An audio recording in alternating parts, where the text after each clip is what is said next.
Good evening, everyone. In chemotherapy, your next topic is aminoglycoside.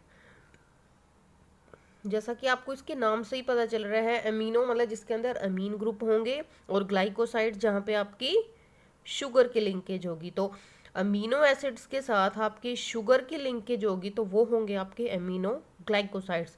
Definition की बात करें तो these are group of natural and semi synthetic antibiotic. ये जो A B है ये एब्रीवेट कर रहा है आपके एंटीबायोटिक्स को।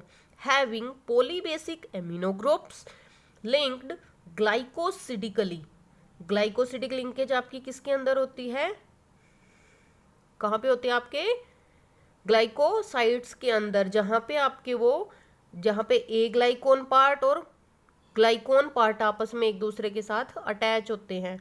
तो they linked glycosidically to two or more amino sugars. इसमें एग्जांपल भी लिखा है एक मैंने, अमीनो शुगर्स में आपकी स्ट्रेप्टिडिन भी हो सकती है। ठीक है, तो एक से ज्यादा अगर अमीनो शुगर्स आपके अमीनो ग्रुप्स के साथ अटैच होती हैं ग्लाइकोसिडिक लिंकेज के थ्रू, तो उन ग्रुप को हम बोलते हैं एमिनो ग्लाइकोसाइड्स। ये आपकी एंटीबायोटिक क्लास की नेक्स्ट ग्रुप है। आगे इसके बारे में कुछ जनरल सी लाइंस हैं वो देख लीजिए। All amino glycosides produced by soil actinomycetes. अब ये सॉइल जो एक्टिनोमाइसिटीज है ये आपकी दो स्ट्रेन हैं जो आपकी अमीनो ग्लाइकोसाइड्स को डिराइव कर सकती हैं। कहाँ कहाँ से आपके प्रोड्यूस हो सकते हैं अमीनो ग्लाइकोसाइड्स? स्ट्रेप्टोमाइसीज, ये दो जीनस हैं आपकी एक्टिनोमाइसिटीज से। स्ट्रेप्टोमाइसिस जीनस है और दूसरी जो है आपकी माइक्रोमोनोस्पोरा। ये आगे इसकी फर्दर क्लासिफिकेशन में भी आपको हेल्प करेंगी। ठीक है, तो all they are rapidly excreted by kidney through GFR. What is GFR? Glomerular filtration rate.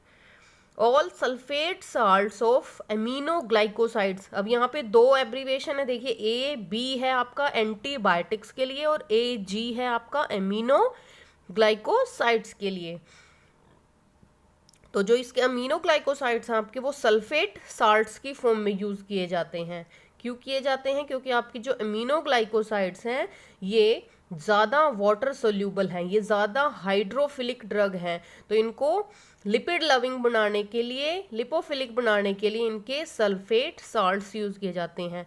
आगे है इनका nature of action. These all are bactericidal and more active at alkaline pH. जो इनका मैकेनिज्म ऑफ एक्शन है या हम बोल सकते हैं कि जो एक्टिविटी है वो एक्टिविटी कब परफॉर्म होगी? जब इसको मिलेगा पीएच है जो एल्केलाइन, और इनएक्टिव एट एसिडिक पीएच। ये आपकी एसिडिक पीएच पर वर्क नहीं करेगी। नेक्स्ट है amino glycosides produce synergistic effect against gram positive bacteria when combined with. जो आपकी अमीनो ग्लाइकोसाइड्स की क्लास है ये बेसिकली यूज की जाती हैं ग्राम नेगेटिव बैक्टीरिया के केस में, लेकिन अगर हम इनको बीटा लैक्टमेज इनहिबिटर या फिर वैंकोमाइसिन ड्रग के साथ अगर हम प्रिस्क्राइब करते हैं तो ये आपके ग्राम पॉजिटिव बैक्टीरिया जो डिजीज कॉज करते हैं ये उनको ट्रीट करने के लिए भी सिनर्जिस्टिक का मतलब है कि उस इफेक्ट को एनहांस करेगी, इंक्रीज करेगी। ओके, अब देखिए most commonly effective against aerobic gram negative bacteria. Aerobic gram negative bacteria जिनको ऑक्सीजन चाहिए है, ठीक है, तो एरोबिक ग्राम नेगेटिव बैक्टीरिया के अगेंस्ट जो आपके अमीनोग्लाइकोसाइड्स हैं वो बहुत ज़्यादा इफेक्टिव है।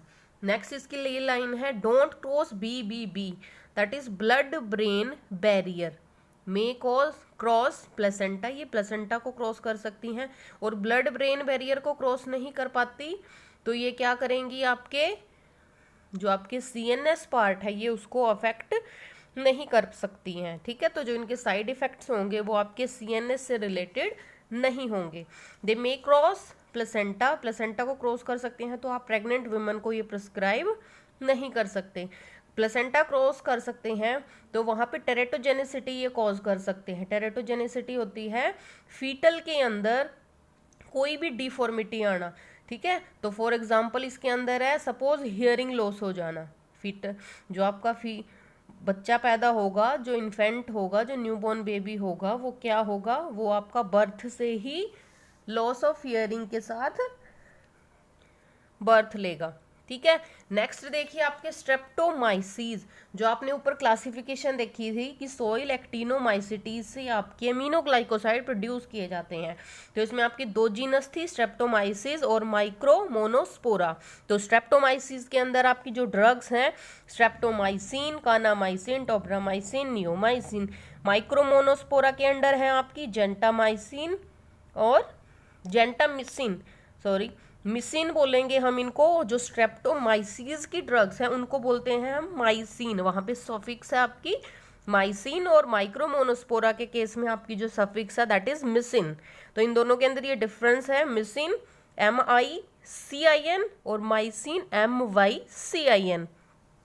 दूसरी इसकी क्लासिफिकेशन हो सकती है टॉपिकल और सिस्टेमिकली। जो आपकी टॉपिकल यूज की जाती है वो आपकी नियोमाइसिन और फ्रेमासिटिन, और सिस्टेमिकली जो आपकी ड्रग्स यूज की जाती हैं अमीनोग्लाइकोसाइड, वो हैं आपके स्ट्रेप्टोमाइसिन, कानामाइसिन, पैरामोमाइसिन, जेंटामाइसिन और सिसोमिसिन, और आपकी है एमिकासिन। एमिकासिन क्या है आपका, सेमी सिंथेटिक डेरिवेटिव है आपके कैनामाइसिन का।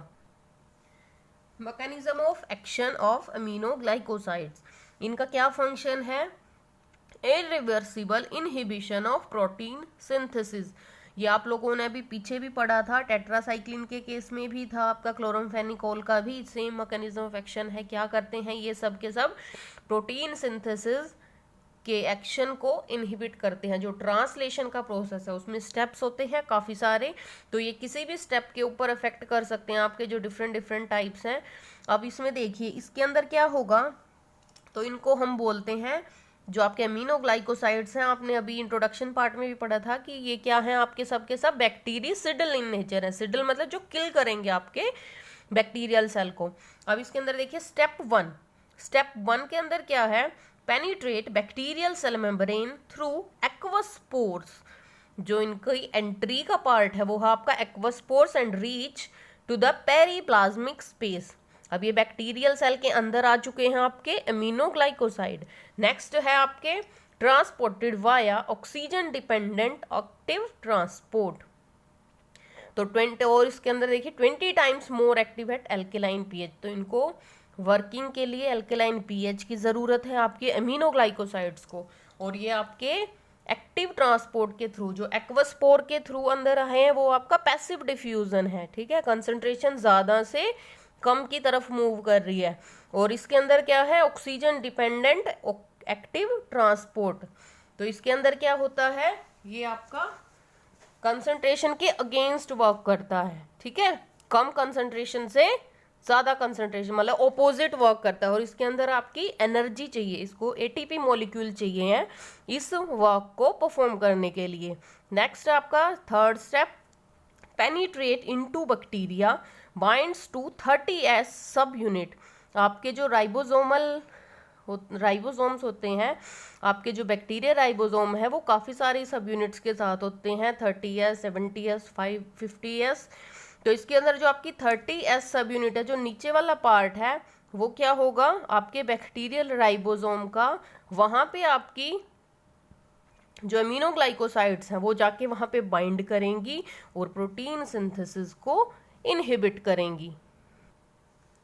ये देखिए इसमें 3 मैकेनिज्म दिखाई दे रहे हैं इसके अंदर।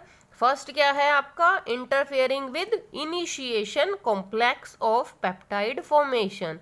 ये क्या कर रहे हैं, आपका जो इनिशिएशन का टाइम है, जहाँ पे क्या होता है आपका,